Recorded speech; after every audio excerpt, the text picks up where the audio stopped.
One of the horrific unraveling human tragedies is taking place in Venezuela. There's really no reason for this. The people in Venezuela have always been industrious. Used to be a democracy, used to be a capitalist economic system that they had there. It was a vibrant country. They have among the largest oil reserves in the entire world. And then Hugo Chavez struck. He was a dictator. He took control of the country. He stole from the country. His family stole from the country. He was nationalizing business after business after business. You can't get toilet paper there. You can't get medical services there. People wait in line for hours and hours and hours just to get morsels of food. There's widespread malnutrition. People are breaking into the zoos and anywhere they can to find food, to eat the animals. And now they put in place something that's almost a throwback to the 1940s and even earlier in Stalin's Russia, which is what? People are being told, okay, you're going to leave the cities, you're going to go out, and you're going to farm for 60 days, perhaps 120 days, in order to feed yourselves and to feed your neighbors and so forth. It's gotten so bad that that's the condition. It is a country in complete freefall. But it always wasn't that way. I want to spend a little time, and this is a unique place, Levin TV, where we can do this. Non-commercial TV, not a lot of yapping guests, where we can take our time and be patient. And this is worth seeing. This is a video from Freedom Partners of Venezuela. What's taken place in Venezuela? It caught my attention, and I said, I have to show this to the Levin TV audience, a broader audience, or you're not going to see it. So here we go. Go.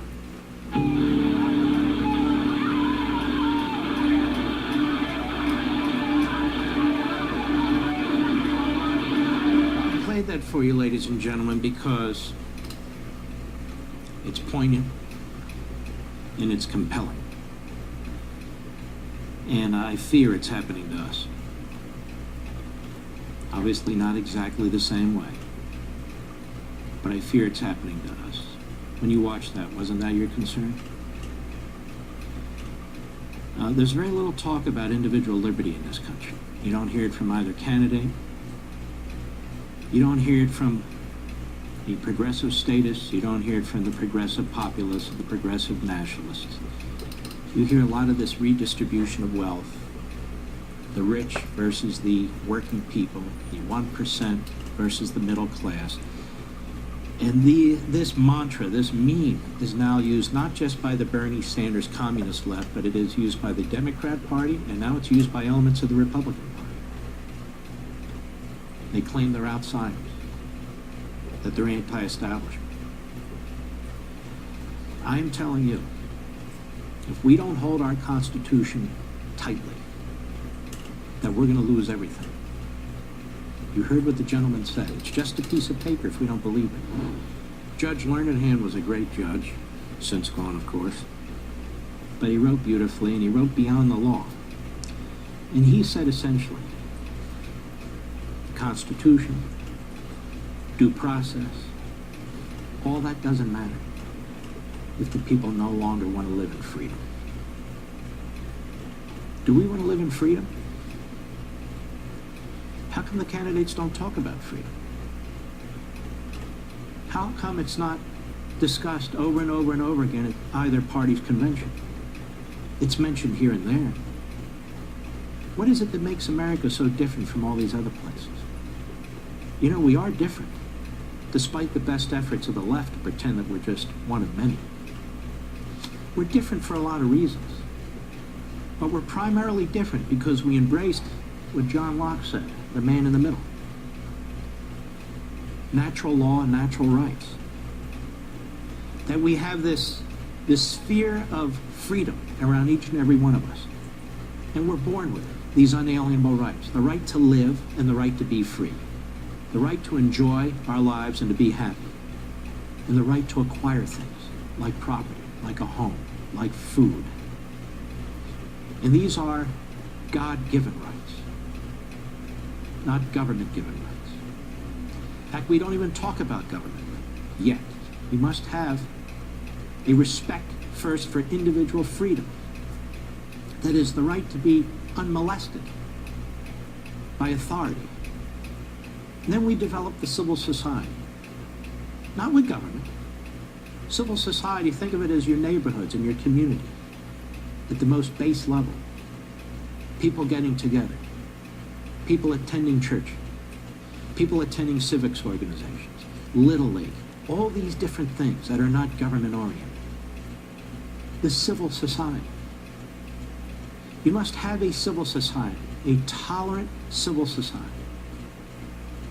And then you need laws so you can protect yourself and protect your property, and so we can promote justice and have societal stability. Not just economic stability, but societal stability.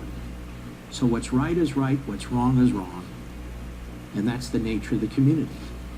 These are things we have a right to. These are things we are to believe in. Then comes government.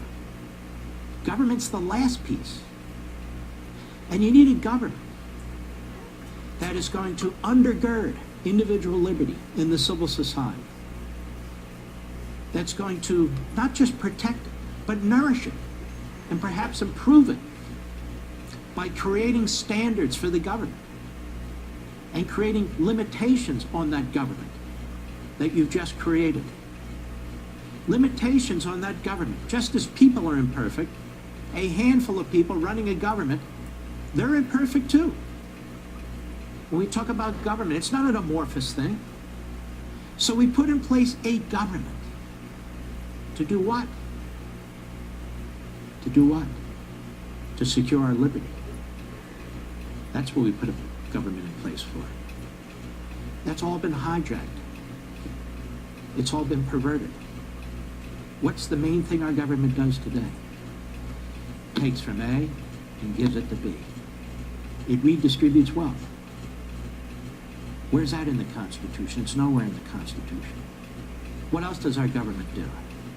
It controls us in little ways, big ways, and growing ways. How does it do it? Through laws, through regulations, thousands of them that are put out by the bureaucracy every single year, through executive fiats, through court decisions. How many of these decisions, laws, rules, and fiats expand our individual liberty, expand our unalienable rights, improve them, protect them? Almost none of them. We talk about these departments and agencies we create. The department of this, the department of that, the department of this, the department of that. Why do we create all these departments? Why do we need all these departments? We have a government that takes in trillions of dollars every year through confiscatory taxation. They change the Constitution. Trillions of dollars every year, and it's not enough. So soon we'll have $20 trillion in fiscal operating debt and over $200 trillion in unfunded liability debt. You know what that is? That's insanity. We can't pay this debt off. It's called unserviceable debt, meaning you're going to have to blow it off. It has consequences. Great countries have become bad countries. Germany, the Weimar Republic, and so forth. You can see the old black and white films. People pushing around paper money in wheelbarrows because it's worth nothing. It's worth nothing. If we do not have a respect for individual liberty, if we do not comprehend the whole notion of civil society, and if we do not insist that the government live within its constitutional limits, we're going to lose everything. And neither of these candidates running for president ever talk about it. Hillary Clinton doesn't believe in it, and I'm not sure Donald Trump's given it much consideration. But it's not just them. The journalists who populate newspapers and radio and TV, the websites, even the conservative, pseudo-conservative websites, most of them don't even address these things. They're busy out there pushing the class warfare meme too. Talk radio, very little. And on TV, almost nothing. Almost nothing. And you can see that every day we lose a little bit more of our liberty, whether it's health care or our private property rights whether it's through water or so-called air rules and so forth. Every day we lose a little bit more of our liberty. But the scary part is more and more people celebrate it. So the left has hijacked this whole notion of liberty and civil society and government. They've hijacked this, and they've turned it on its head. Now we exist for government. Let's say you're laid off, and you own a small home, and you really have hit a bad economic period, and you're having trouble paying your bills. You're not profligate. You're not a spendthrift. You're a person who's been very earnest your whole life. If you don't pay your property taxes, you lose your home.